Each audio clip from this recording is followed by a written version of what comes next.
Mesdames, Messieurs, peuple congolais, chers membres de la diaspora, je vous informe que le contexte politique actuel dans notre pays est celui des rapports de force entre trois forces antagonistes qui n'ont plus rien en commun en ce qui concerne la défense des intérêts respectifs.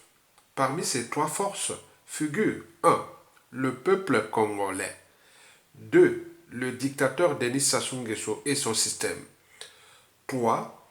La communauté internationale, qui n'est autre que la communauté des intérêts, ou plutôt la communauté des intérêts des grandes puissances économiques, géopolitiques, militaires et géostratégiques.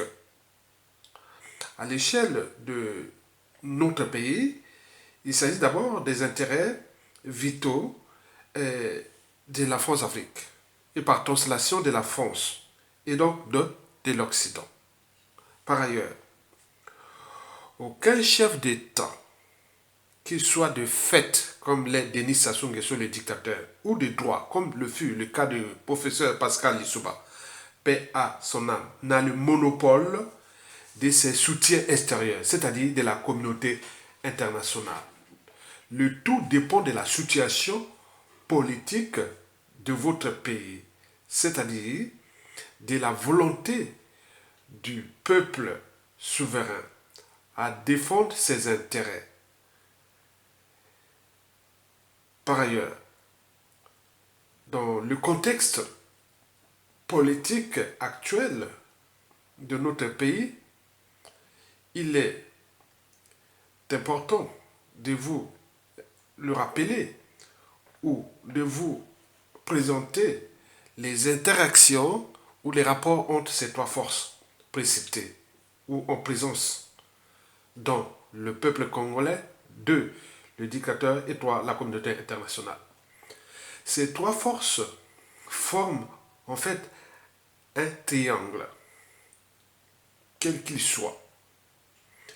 Les trois côtés sont respectivement représentés par exemple par le côté A, nous peuple congolais, le côté B, le dictateur Denis Sassou Nguesso et le côté C, la communauté internationale.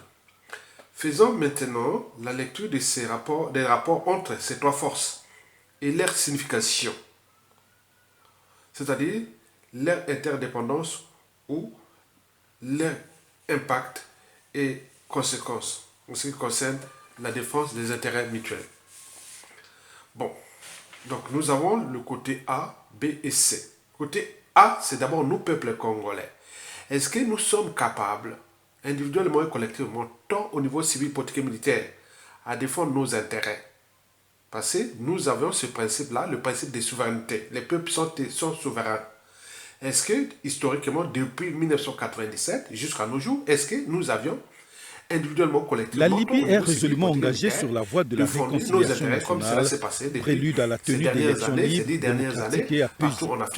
Cette ferme volonté a été réitérée ce jeudi 14 juillet au chef de l'État congolais et président du comité de haut niveau de l'Union africaine pour la Libye, Denis Sassou Nguesso, par une délégation de ce pays, composée de sensibilités différentes de la vie politique libyenne, venue prendre part à Brazzaville à la réunion technique préparatoire de la réconciliation en Libye, réunion à l'issue de laquelle le professeur Hassan Lebad a été désigné comme président du comité interlibyen pour la réconciliation nationale. Maintenant que j'ai été désigné président de ce comité interlibyen de toutes les parties libyennes pour conduire et opérationnaliser la paix africaine, je voudrais dire toute notre reconnaissance profonde et sincère au président Sassou Nguesso pour la sollicitude, à ce moment-là, la communauté internationale vient toujours vers le peuple. Et la foi à l'opposé, dans l'Afrique, les rapports de force sont du côté du dictateur. Il est certain que la communauté internationale va aller du côté du dictateur. C'est comme cela se passe en ce moment. Donc les rapports de force sont du côté du dictateur Denis Sassou Nguesso. Et donc la communauté internationale vient derrière Sassou Nguesso. La réconciliation est un phénomène difficile et complexe dans une société fragmentée où il y a des divisions. Mais nous sommes, comme le président vient de le dire, désormais très optimistes à la suite des décisions. Au niveau civil, politique et militaire. Sinon, c'est en sa qualité de président du comité de haut niveau de l'Union africaine pour la Libye que le chef de l'État congolais s'est entretenu ce jeudi 14 juillet 2022 avec l'envoyé spécial des États-Unis d'Amérique pour la Libye. Au cœur des échanges entre Denis Sassou Nguesso et Richard Nolon, les derniers développements de la situation politique et sécuritaire dans ce pays. Il en ressort que la Libye peine encore à sortir de l'instabilité en dépit des efforts consentis par la communauté internationale. C'est le jeu de la communauté internationale. Demain, quand vous serez au pouvoir, vous serez alors confronté à ça. D'où l'intérêt d'avoir des peuples libres. Et les peuples libres se libèrent. Parce qu'aucune lutte n'est donnée, aucune libération de la condition humaine, sociale et existentielle d'un peuple n'est donnée. Donc il faut se battre. Et donc là, en ce moment, il est certain que si nous laissons faire, Sassou pourra certainement partir sans être humilié. L'implication des puissances étrangères rend de plus en plus complexe la résolution de la crise libyenne. À ce sujet, les approches préconisées par les États-Unis d'Amérique ne sont pas différentes de celles internationale est comme une solution tampon. Des élections, qu'on a un comme dans la régulation du taux de fort. Je pense que pression artérielle, vous avez le pH du sang. Le pH du sang peut être élevé. Là, ça peut créer qu'on appelle l'alcalmie ou moins élevé. À ce moment-là, ça peut toujours dans la résolution de la crise libyenne. Donc, il y a une solution tampon qu'on trouve dans l'eau minérale qu'on appelle bicarbonate et où autre. Donc, il régule ça. Donc, la communauté internationale face à nous, donc il est là comme l'arbitre, comme l'avocat général en fait. L'avocat général défend les intérêts des deux parties. Il y a la partie civile et la défense. Mais s'il voit que la défense a tort, bon ben, nous, la défense, c'est nous le peuple congolais. Si on a tort par rapport à Sassou Nguesso, ça veut dire qu'on n'arrive pas à défendre nos intérêts.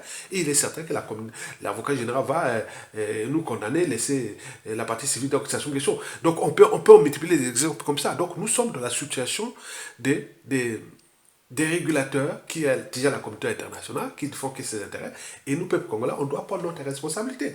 Donc les peuples se libèrent. Donc je vais vous laisser avec un cas de colle de la libération d'un peuple, ce qui vient de se passer au Sri Lanka, parce que les peuples se libèrent. Mais si nous continuons à glander, à tourner au rond, il est certain que Sassou mourra au pouvoir et il va nous laisser une merde, et à qui la faute? C'est à nous, peuple congolais. Je vous remercie, à bientôt.